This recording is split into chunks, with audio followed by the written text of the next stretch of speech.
Hello, in this video I'm gonna show you how we can manage accounts on Samsung Galaxy S24 Ultra. If you want to add a new account, whether it is a Google account or a Samsung account, or if you want to remove an account, then you need to go to the settings. In the settings you want to scroll down and then you need to find accounts and backup and then go there. And now over here we have manage accounts at the top of the list.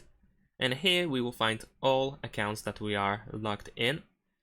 And we can manage them by simply selecting them. So if you press any of these accounts, then you have the option to synchronize something or to remove the account.